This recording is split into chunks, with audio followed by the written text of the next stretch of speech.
Okay, I think we are ready to begin here. I know a few people are starting to join in, but we want to kick it off so that we have adequate time to hear from our speaker today and also for the Q&A. Happy Friday, everybody. Thank you for joining us at our inaugural FRANKx Lecture series at ASU. My name is Minu Ai. I'm the Managing Director and Vice Chair of the University Design Institute, and the Institute hosts the FRANKx Lecture series. So the FRANKx Lecture is an offshoot of the FRANKx Lecture series that we've had at ASU for a number of years now. And the FRANKx Lecture brings in experts from outside to help us think about the future of higher education and the many aspects of it that are important for us to think about.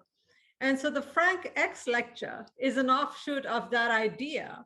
But what we want to do here is to create a platform for our own experts and scholars, people at ASU who are on the cutting edge of thinking about teaching and learning, thinking about the future, technology, structures, systems, and design.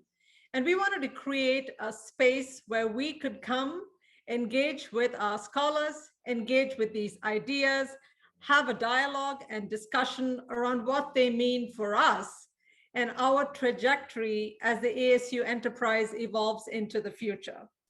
So we are delighted that you all took time out on a Friday afternoon to join us for what I know is going to be a fantastic lecture and what I hope will be an equally stimulating conversation afterwards.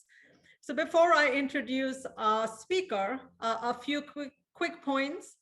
We will collect questions through the Q&A option, so please feel free to jump in, drop in your questions and your comments for Andrew, and we will pick it up at the end of the lecture. We would also love to hear from you if you have nominations from your colleagues, people who you would like to hear from in the future, please let us know as well. You can send me an email or just write into the University Design Institute. And so with that, I have the incredible honor of introducing our first ever FRANKx scholar and lecturer. We have Andrew Maynard, professor from the School for the Future of Innovation in Society and an associate dean at the College of Global Futures. Now, Andrew is an internationally renowned expert in the space of technology and the responsible and ethical use of technology. He has written, spoken, done a lot of work in this area.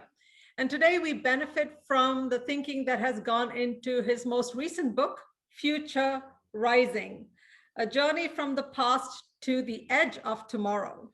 That alone is provocative enough that I want to learn more about it. But Andrew is going to help us think differently about the future, help us find ways to frame the way we think about the future so that as we design ourselves here at ASU, and as we design higher education, we have some ways of stepping out of current thinking, current mindsets, and hopefully being challenging our assumptions, challenging our existing ideas. And the hope is that with Andrew's help, we will all leave today with some new ways of thinking about the future that will leave us excited and energized as we move on to doing all the things that we're doing here, but also in our engagements with the rest of the world. So with that, I'm going to turn it over to Professor Andrew Maynard. Welcome, Andrew. Thank you so much, Minu. It's such a pleasure to be here and such an honor to be giving this first lecture in the FRANKx series.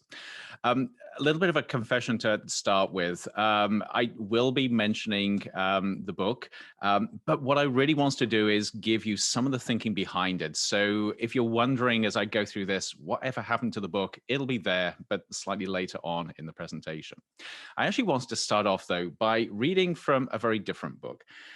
So this is a book by a British author, Laurie Lee. Some of you may be familiar with it. It's his autobiography, Sided with Rosie, written in the late 1950s. But it describes his childhood in a small English village in the Cotswolds in the early 1900s. And I want to read this short chapter out of it because it captures a sense of change towards the end of the Industrial Revolution, when science and technology were utterly transforming society. So Laurie Lee writes here, "The last days of my childhood were also the last days of the village. I belonged to that generation which saw by chance the end of 1,000 years' life. The change came late to our Cotswold Valley. It didn't really show itself until the late 1920s. I was 12 by then. But during that handful of years, I witnessed the whole thing happen.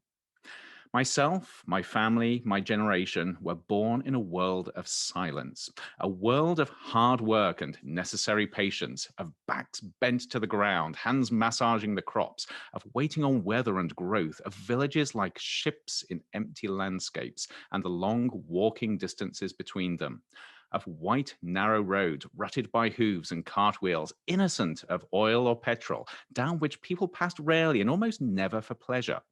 And the horse was the fastest thing moving. Man and horse were all the power we had, abetted by levers and pulleys. But the horse was king, and almost everything grew around him: fodder, smithies, stables, paddocks, distances, and the rhythm of our days. His 8 miles an hour was the limit of our movements, as it had been since the days of the Romans. That 8 miles an hour was life and death, the size of our world, our prison.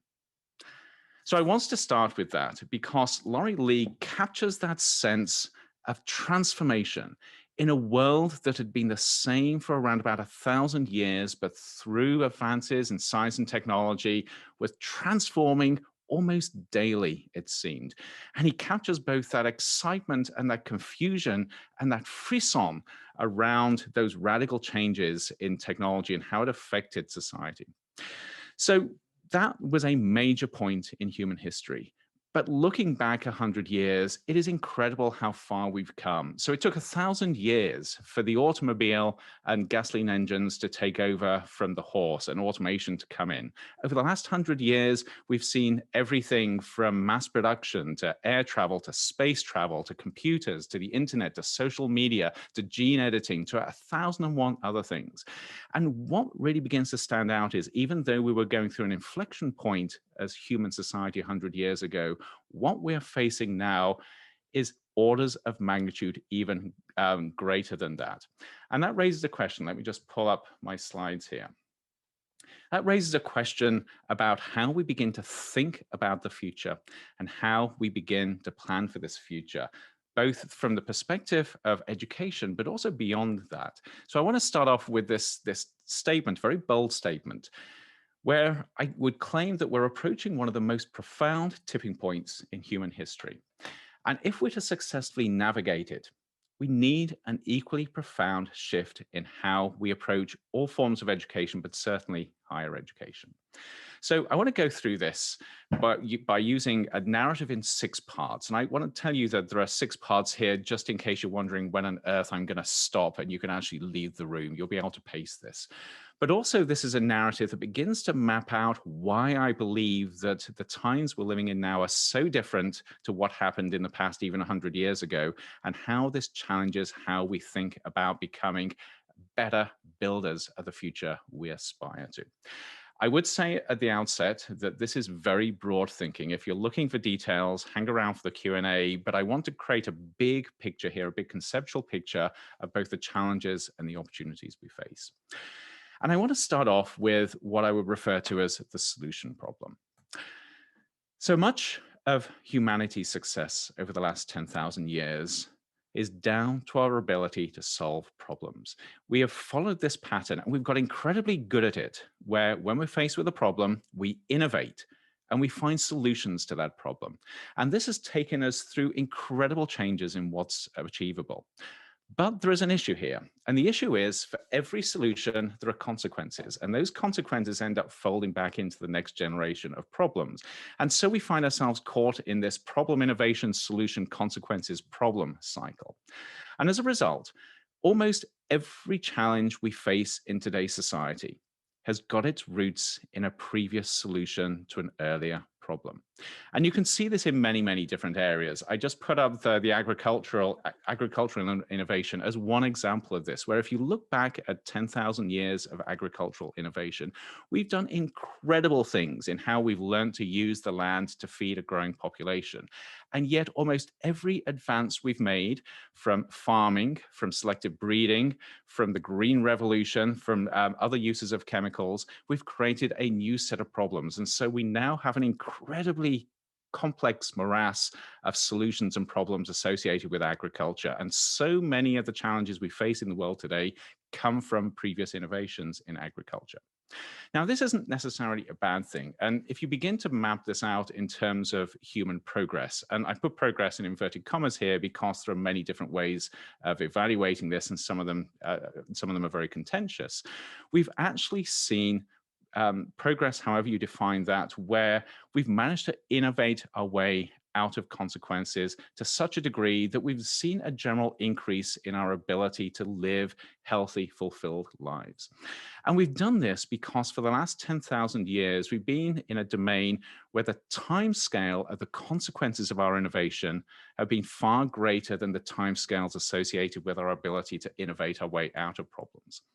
So this is a domain which is dominated by negative feedback loops. In other words, we can damp down the consequences of our innovation through more innovation very effectively. It's a domain where we can use our intuition to understand how to make smart decisions. It's a domain where relatively simple innovation models are useful. Innovation models that say, let's fix a problem and we'll deal with the consequences later. And it's a domain where trial and error has worked very effectively. But it's a domain that can't last forever. And it raises the question, what happens when the time scale of the consequences of our actions becomes smaller than the time scale that it takes to fix those consequences through another cycle of innovation? And this is the era that we're beginning to find ourselves in now. And there are many examples of this coming out. Everything from climate change and how we're struggling to manage the consequences of that, to social media, even movements around social justice and injustice, where we're finding that the consequences of our actions are happening far faster than our ability to innovate out of them. And this is a domain that's, rather than being dominated by negative feedback loops, we now have to deal with positive feedback loops, where our efforts to fix the problem actually lead to bigger problems. It's a domain that is associated with complex associations and nonlinear associations. So we need to completely change our mindset with how we develop the models which will help us make smart decisions. And effectively, that means that simple innovation models do not work. And the bottom line here is, whereas in the past we've been able to get away with somewhat conventional thinking and trial and error, in the future, as we begin to move more and more into this domain, we're going to have to rely on highly unconventional thinking. But there's another consequence of this.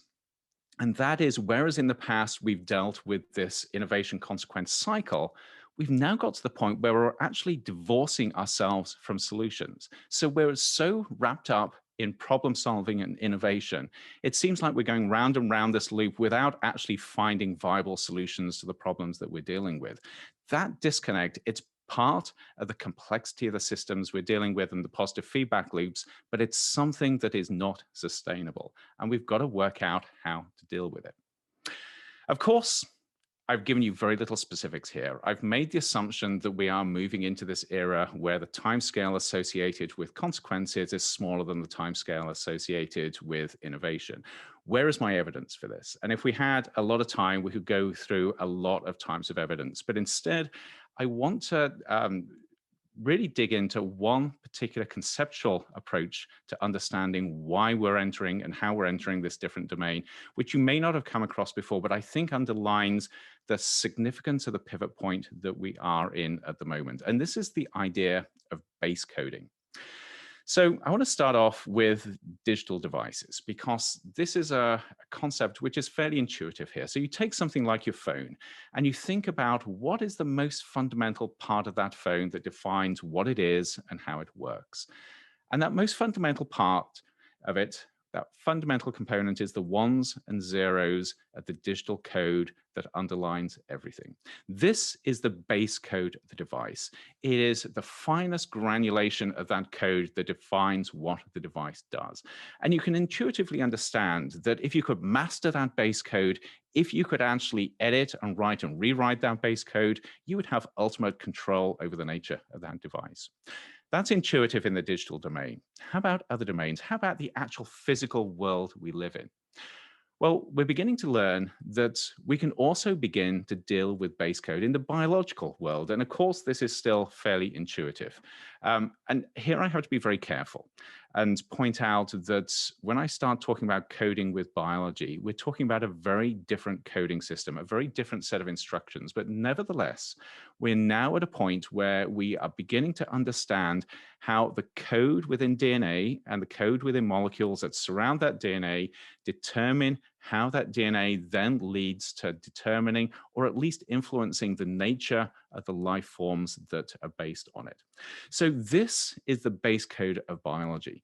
And I frame this in terms of base code because we're now at a point in human history where we can begin to edit this base code. We can effectively begin to code in the fundamental code that determines the biology around us. We're now beginning to redefine our physical world in terms of the biology. But that's biology. How about actual physical devices? How about things like this glass, the glass here, or a pencil, or the stuff that this microphone is made of? Is there an equivalent to base coding with these physical materials? And the answer is yes, there is. Over the last 100 years, we've really come to grips with the nature of atoms and molecules and how their arrangements in materials fundamentally determine the behavior of those materials. And over the last 20 years, we've become increasingly adept at beginning to precisely put those atoms and molecules together so we can actually change the nature of those materials. We can create materials that have never previously existed in nature. In effect, what we're doing is we're working with the base code of physical reality. We can now begin to change the physical world around us by coding in the most fundamental components of it. So these three things together, base coding in the digital domain, in the biological domain, and in the physical domain, are utterly transforming our world and our capabilities. This is the point where we're beginning to depart from our biological heritage and define the world that we're creating ahead of us. That is a profound tipping point. But there's another step to this, which is even more profound, and that's the idea of transcoding. Not only can we work in the base code of those three domains, but we can leverage the different domains. We can combine biological and digital base coding, digital and material base coding. We can combine base coding across all three. And that enables us to do things that we could never do in one domain alone. And because of that, I would contend that we're now at a point in human history where we're not just at an inflection point, we're actually going to make a leap towards things that we could never conceive of doing before. That is incredibly exciting, but it profoundly challenges us in terms of how we develop the skills that are necessary to navigate this future that we're creating. In other words, if you look at this, we're living in an age where, despite our good intentions and our ability or our understanding or our assumption that we can science our way out of problems, these ideas are no longer enough to ensure a better future. So how do we deal with this? How do we conceptualize both the challenge we face and how to move forward? Well, one of the ways that is intriguing here to think about this is looking at the paradox of bounded infinities. And this is a framing that both gives us a sense of where the limitations are of conventional thinking and how we need to break out of those. So this is the challenge that I'm getting at when I talk about bounded infinities. I think it's a given that we live in a world of infinite possibilities. The things that we can do with the science and technology we have at the moment seem utterly boundless. And yet, what if those things that we can do, those infinite possibilities, are not the possibilities we need to get us to where we want to be? This is a seeming paradox. But to unpack it, I do need to talk a little bit more about infinities and bounded infinities. So here is a basic description or a basic sense of bounded infinities. Take the set of odd numbers, 1, 3, 5, 7, 9, 11, and so on. We know that this is an infinite series. It goes on forever. And yet, if you live in the universe of odd numbers and you want to do something with an even number, you can't. You are bounded within that infinite set of possibilities. There are endless possibilities in odd numbers, but you will never ever come across an even number. Likewise, if you're in the universe of even numbers, you have an infinite set of possibilities, but you can never find an odd number. So this is the paradox of infinite possibilities. If you're in this universe on the left, and in a conventional sense, you can never reach the universe on the right and vice versa. So then what happens if, as we begin to change the world we live in and change the nature of the future we're developing, the possibilities we require live in a set of infinite possibilities that we don't currently have access to? That is a challenge. And it's a challenge that demands that we begin to think about the nature of the possibilities we have access to and how we might possibly change the nature of those possibilities. In other words, it gets us thinking about how we can move from one set of infinite possibilities to another set. And this leads to the next part of the talk, which begins to explore metaphorical ways of doing this. And it brings in this idea of metaphorical quantum tunneling. And here I am very egregiously borrowing from my physics background using the concept of quantum tunneling, but I am very clearly using it as a metaphor. So here's the challenge we face. And again, conceptually imagine that we're living in the world of odd numbers. Conventional thinking would say that's where we stay. We can do anything we like as long as we're doing it with odd numbers. We have no access to the world of even numbers. It's analogous to the world as it existed before the development of ideas and theories around quantum physics, which basically said classically, you're stuck with the world you're in. What quantum physics allowed us to do is to see that there are ways of actually escaping that reality. And the question here is, can we use that same analog to think about whether there are ways of escaping out of the set of possibilities that we have at our fingertips and open up a new set of possibilities through this idea of metaphorical quantum tunneling between the barrier that divides us from the possibilities that we have in front of us and those that maybe we need in order to build the future we aspire to. So to get a better handle on this metaphor, and I must stress this is just a metaphor, it's a thought exercise to see how we can begin to push the bounds of what is possible. Let's move from one dimension to two dimensions. So those of you that grew up in the 80s will recognize this as the Mandelbrot set, a fractal set.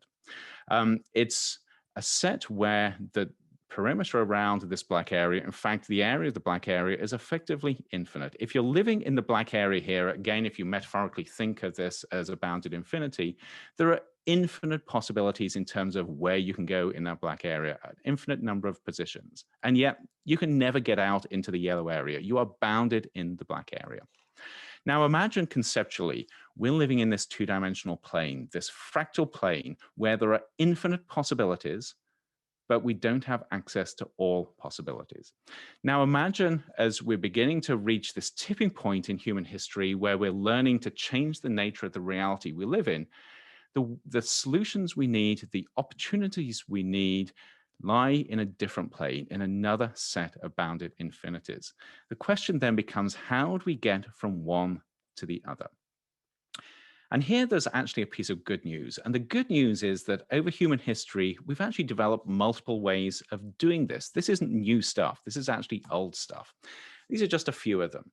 So if you're looking at faith traditions forever, koans from the Buddhist tradition are a way of actually changing the way we think about the nature of the reality in ourselves in ways that actually allow us to escape from the bounded infinities that, or bounded possibilities that we live in and open up new sets of possibilities. You can say the same about different ways of knowing, or even the things that arts and humanities allow us to do. In fact, the arts and the humanities are very effective ways of allowing us to quantum tunnel from one set of possibilities to another set of possibilities.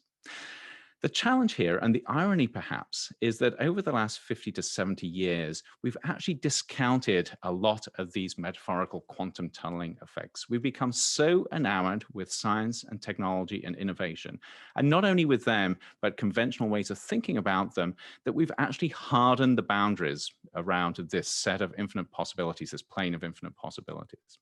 And we've actually done this by saying that we're more interested in the range of possibilities open to us rather than asking, are they the right possibilities to get us to where we need to go? And one of the challenges as we reach this tipping point in what we're capable of as humanity is asking, how can we bring in these techniques of quantum tunneling between different sets of possibilities to open up new ways of building the future we aspire to? And to give a sense of what that might be like, I just want to focus on one of these, this idea of serendipity and the art of serendipity. So this is actually where I get back to what I was supposed to be talking about, which is futurizing, a journey from the past to the edge of tomorrow, and talking about it very briefly.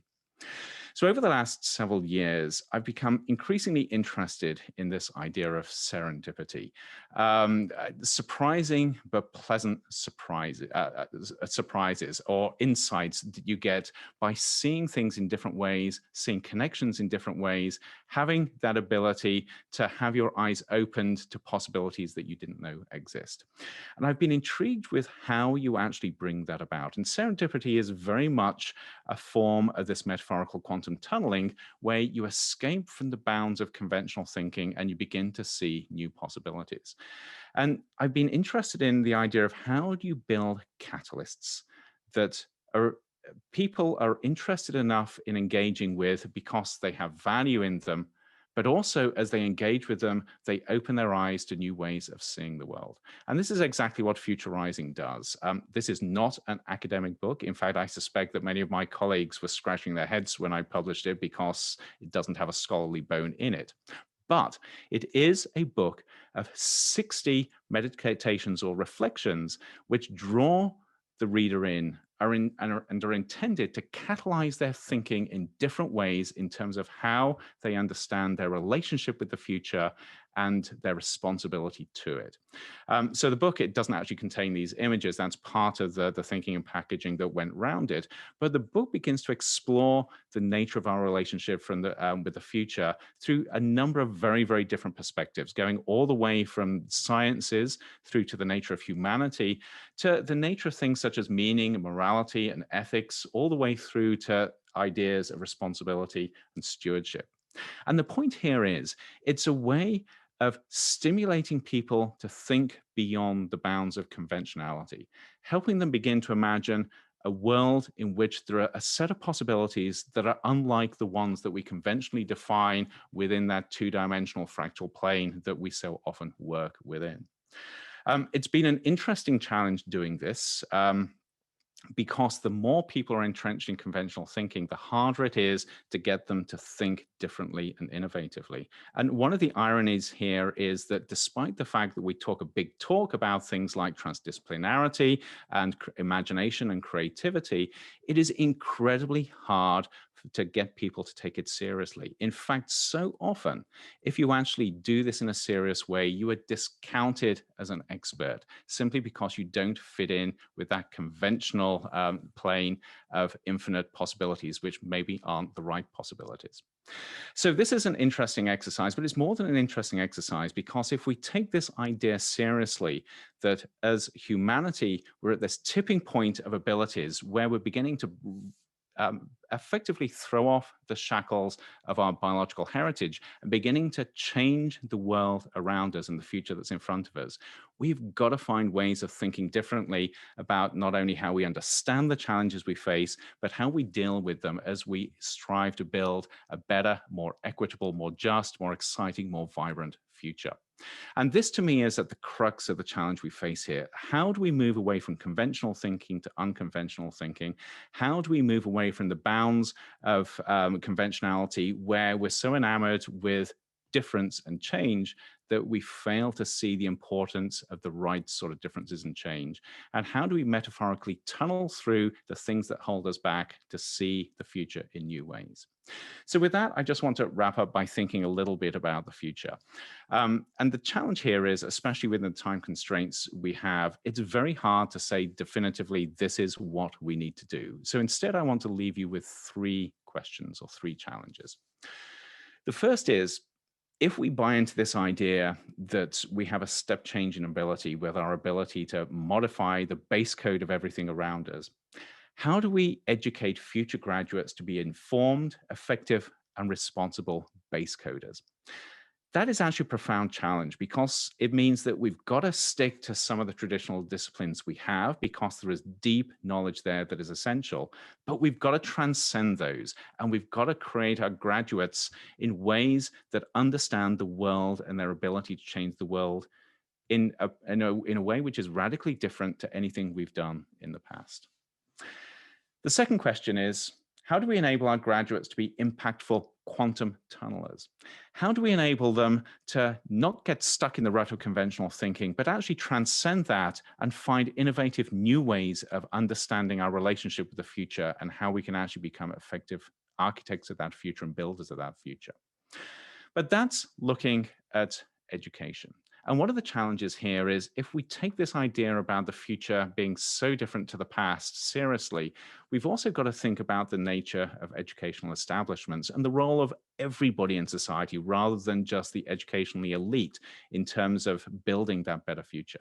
So the third challenge is, how do we ourselves quantum tunnel beyond the walls of academia to empower everyone who wants to be a part of building a future that's radically different from the past? And that means fundamentally challenging the nature of the academy and educational establishments. Incredibly important, though, if we want to move away from us being an elite group to understanding how we can empower everybody to be part of this future building enterprise. So just to wrap up, and let me just stop my screen there, I actually want to get back to Laurie Lee. So to me, this is one of the biggest challenges we face at the moment. We are changing the world faster than we understand how to deal with the consequences of that change. And we've got to change our mindset, we've got to change our skill set, we've got to change the ways that we think about the future if we're going to navigate this successfully. And if I go back to what Laurie Lee was struggling with 100 years ago, you look at his final sentences in that piece that I read out, when he was talking about the horse and the transition from the horse to other forms of technology. And where he writes, "The horse's 8 miles an hour was the limit of our movements, as it had been since the days of the Romans. That 8 miles an hour was life and death, the size of our world, our prison." That technology, the horse, had effectively become a prison for people who are striving to build a different future. And the question that begs to me is, even though we think we're so more advanced than we were 100 years ago, are the conventional ways we think about science and technology and innovation now our prison, the ones that metaphorically keep us to that 8 miles an hour that we need to break free from? And if they are, how are we going to do that? Thank you.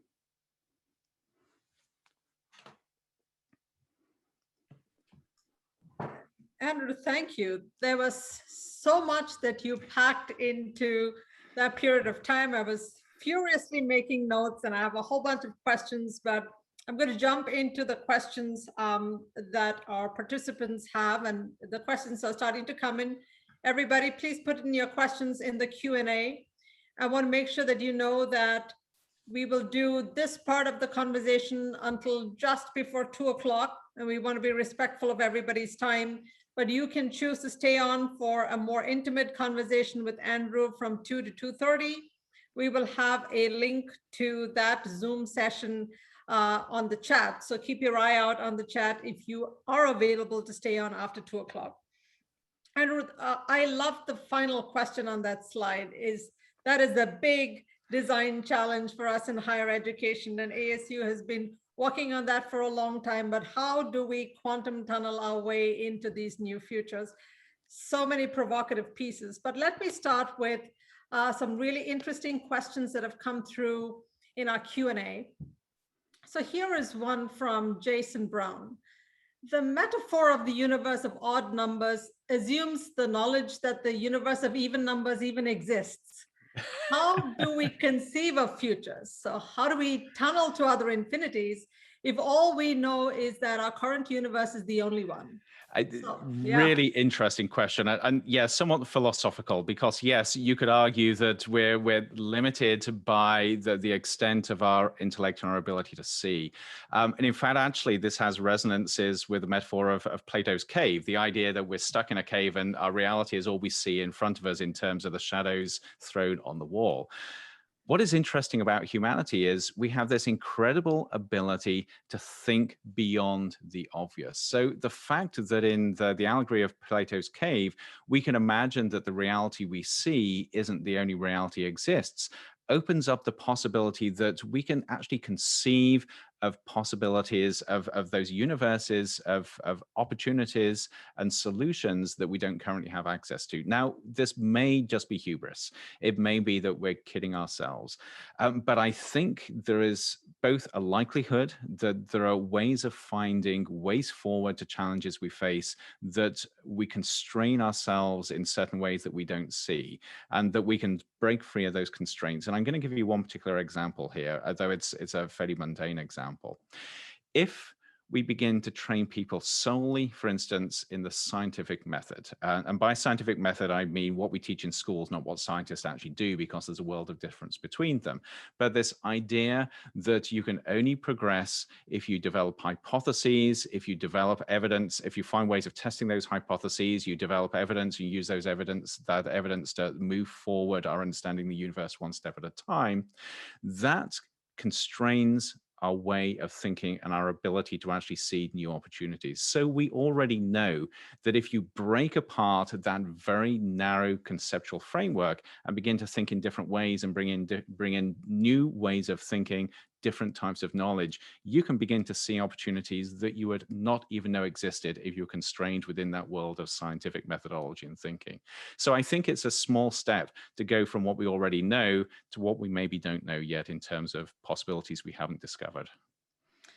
That's an interesting way to transition to a really important question that Stephen Tepper poses. What is the role of expertise as you think about this? Do we need to be experts first before we can do the tunneling, or does it take years of expertise to make it possible to even find the tunnels? I think it's a yes and matrix here. And of course, this is an age-old challenge. How do you sort of marry deep expertise versus horizontal expertise? I don't think the answer is simple, and I think it involves us being multidimensional. But there are a couple of things that are important, I think. The first is we cannot discount expertise. So you go back to that idea of base coding and the ability to actually change the physical and biological world around us by how we play around with base pairs and atoms. The only way we can do that responsibly is to have deep expertise. I really don't want people messing around with my reality who don't know what they're doing. The only result of that is going to be at some point they're going to brick the world we live in. So expertise is important, but you cannot develop that expertise and then put an overlay on it of this idea of quantum tunneling or seeing things in a different way. They've got to be integrated somehow. So then the question becomes, how do we develop deep expertise and we empower people and enable people to see beyond the limitations of conventional approaches to that expertise? It's a lot of work to be done in the space, but I want to come back to where you started, Andrew, with this notion that we are moving so quickly that our solutions are really creating more problems, or we're not keeping up with the solutions the way we need to. And so Tom Kelly asks a really interesting question. We are changing the world faster than we can understand it. Why not try to stop this change through effective governance rather than simply by trying to react to it by changing education? What do you think about that? It's a nice idea. I don't think there has been any example where you can use top-down governance, certainly, to radically slow over a long period of time the rate of change and innovation. The problem is, as humans, we're hard-coded to look for opportunities and exploit opportunities and to innovate and to change. And so somehow, whatever we do, we've got to accept that this is going to happen. You can't just come out with a dictate saying, we're going to stop innovating, we're going to stop building technologies, because somewhere, somehow, it will happen. Rather, we've got to work out how to build a system so we do that in responsible ways.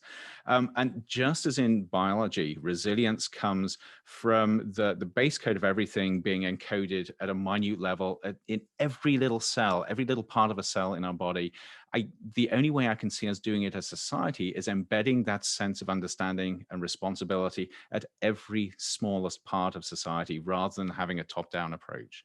I suspect some people will disagree, but coming back to that question of can't we just regulate this, I've never seen any evidence that we can.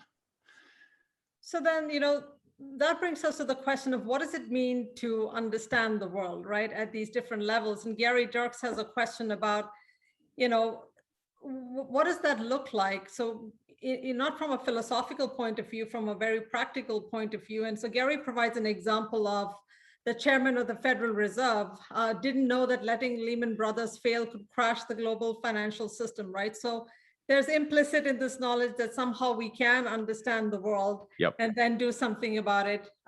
Is that beyond our capacity to do, or how should we think about that? I don't know. In my darker days, I fear that it's not a possibility. But even then, I think we have an obligation to strive for something that is workable. So yeah, human understanding is limited. Social understanding is less limited, but it's always going to be finite. But still, I'm pretty sure there are ways of both developing understanding and developing ways of understanding how to ask the right questions that will stand us in good stead. So this is two parts. It's less about making sure everybody knows what they need to know to sort of build this base coding future, and more about making sure they know what questions to ask. But it's also about making sure that people are educated in a certain way so they know the limitations of their knowledge. They're not caught up in the hubris of their knowledge and their discipline, but they recognize the need to work with others to illuminate them where their knowledge and their understanding is limited. So one way to step out of everything that you know is this notion of serendipity, right? Yes. And Craig Calhoun has a question, is serendipity not just happy accidents, but preparedness to appreciate and understand the new knowledge in happy accidents? So I would say it is. And yes, of course, you can say serendipity is just happy accidents. But I think you can actually operationalize serendipity. So you prepare yourself to absorb those happy accidents, to follow those happy accidents, to be empowered by those happy accidents and follow the pathways that they open up. And that's what intrigues me, because if we can develop ways of actually increasing not only the rates of serendipity, but people's willingness to follow the things that that serendipity opens up, and the ways of knowing and thinking that it opens up, that opens up a whole new set of possibilities. So how do we get there from our current tradition? So Martha Arizaga, I'm hoping I'm getting that name right, asks, do you think it is possible to see new possibilities using, as a starting point, tradition? So can we look backwards to see new possibilities? We can. I think we have to be careful, and we have to think about what we're doing, why we're doing it, and how we do it. But just as I talked about as having a long tradition of these again, the metaphor is important, but these metaphorical quantum tunneling mechanisms, some of those go back thousands of years. And sometimes I feel that we've forgotten what we used to be good at as humans. So it's really important that we look back and we work out what we can learn from. Not to say that we have to go back to an older age in terms of how we think and how we behave, but to see what we can mine from that as we become builders of a better future. So history does provide us also with there are the lessons learned packed into mining the past. But Harshita asks a really important question, Harshita Prasad. Given how unpredictable certain consequences can be as we look into the future, how do we know that the possibilities there are best for us? Or what is worth pursuing because we don't have the hindsight advantage? That's the $1 million question. And it is actually central to this idea of the consequences of innovation occurring faster than our ability to innovate out of them. Because the one thing that's certain is that we will never see the full range of consequences of what we do. And that means that we have to change our framing here. And instead of thinking about planning ahead to make sure that we're following the right possibilities or we're following the path of least risk, we need to build up agility and resilience. We need to build up that ability to pivot on a dime if the pathway we're going on doesn't seem to be going in a good direction. And we need to build up the resilience so we can afford to fail as long as that's failing within certain boundaries and we can find other pathways forward. That is central to what we're beginning to learn about working in complex systems where the associations between cause and effect aren't always that easy to untangle. So it feels like there are some skill sets that go into being able to do some of these things. And earlier, Andrew, during the lecture, you referenced entrenched thinking and our challenges getting beyond conventional thinking. And there are a couple of questions here focusing on then what can we do in our educational systems to start our children early to sort of start thinking in some of these ways before they get caught up in entrenched thinking. What are your thoughts about how all of this might apply earlier in the educational system? Yeah, I almost hesitate to say anything because anything I'd say will be wrong simply because the changes we need to make need to draw on a number of different disciplines and ways of knowing and ways of thinking. But that said, one of the things I think is important, critically important, is teaching young people, in fact, not only young people, everybody through the chain, both the wonder of learning and the wonder of new ideas and new knowledge and an excitement of putting ideas together in different ways so you see new possibilities, together with the humility of recognizing that what you know isn't necessarily the definitive stuff or the best stuff. And there's always stuff that you can learn from others and different ways of seeing and understanding your relationship to the future and the relationship of your community to the future by learning from others. So that combination of wonder and humility, I think, is incredibly important. There are a couple of questions here around the base code idea. Yep. I'm going to pick one from Bill Mensch. There is a new theory of embedded intelligence that is actually the base code for the examples that you shared, Andrew. Have you considered the concept that everything has an embedded intelligence to exist as that thing? So what does that mean for us as we think about embedded intelligence in things? Yeah, I'm familiar with the work and the thinking there.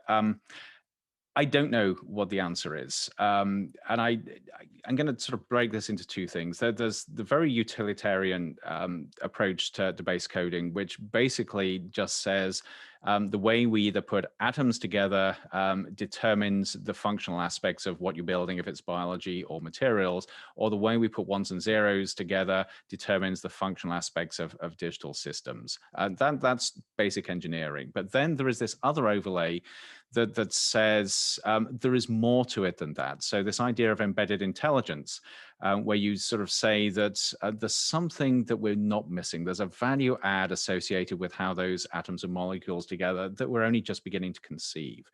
That may change how we think about base coding. And it's certainly going far beyond just the basics of building better glass, for instance. And yet over time, as we begin to learn how to base code, these are the sorts of things that are going to come out of this. And this is why, in many ways, this is a step change in human history. The first part of that step change is just learning how to engineer the world around us and the world we live in different ways. As we begin to do that, we'll begin to really open up a brand new vista, a brand new landscape of things we didn't even know existed before that we can begin to either understand or manipulate or learn to live in harmony with.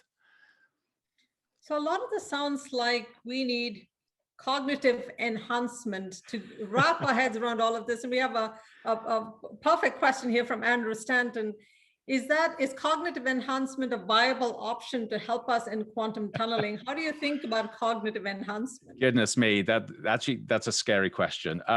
It worries me because cognitive enhancement is a perfect example of, at the moment, our abilities far outstripping our ability to deal with the consequences, I feel. So yes, you can look at cognitive enhancement in terms of combining base coding in the digital sphere, the biological sphere, and the sphere of atoms and molecules to actually put implants in our brain and connect them to a wider world to vastly change how our brains and ultimately our minds work.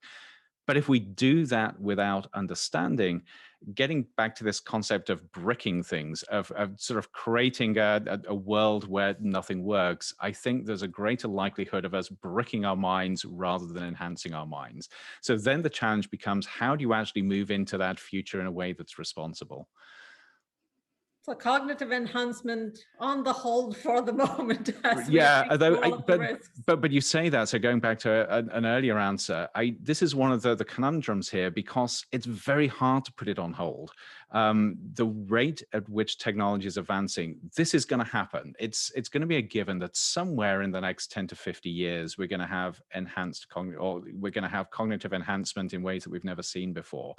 So then the question becomes, how do we make sure that this isn't an absolute disaster? True, absolutely. Couple of questions here, Andrew, about some concrete examples of how this looks. So from Jessica Givens, are there people or projects that you would point at that are good examples of operating across multiple options of infinite possibilities? So how can we translate into what this might look like in our worlds? Oh, goodness me, that's a really interesting question. Thanks, Jess. That's got me thinking because good examples are always really hard to come by. There are plenty of bad examples out there. Let me twist it round and say there are examples where people are going at 100 miles an hour in terms of working across areas. And I am not entirely convinced that people are learning how to do that metaphorical quantum tunneling to understand the consequences of this. So one is a very simple idea of the materials genome, where using a combination of machine learning and nanotechnology, we can now begin designing materials in cyberspace that have never existed previously in the history of the universe, and we can start creating them. So this is an example of transcoding between the material world and cyber world. I have actually not seen any deep discussions around how we bring different ways of thinking and knowing to understand both the possibilities that come out of this that transcend the limitations that we have currently around science and technology, and how we do this in socially responsible and equitable ways. So that's just one small example, which is why I say it's easier to come up with challenges rather than opportunities. It is easy, actually, I will add another thing to that. It's easy to come up with examples where people are talking about taking this broader approach and wider approach to thinking about the nature of possibilities. But so much of that is talk rather than action. I think what I would like to see, and what I find it very hard to find, is concrete action in terms of bringing this broader perspective to the challenges we face.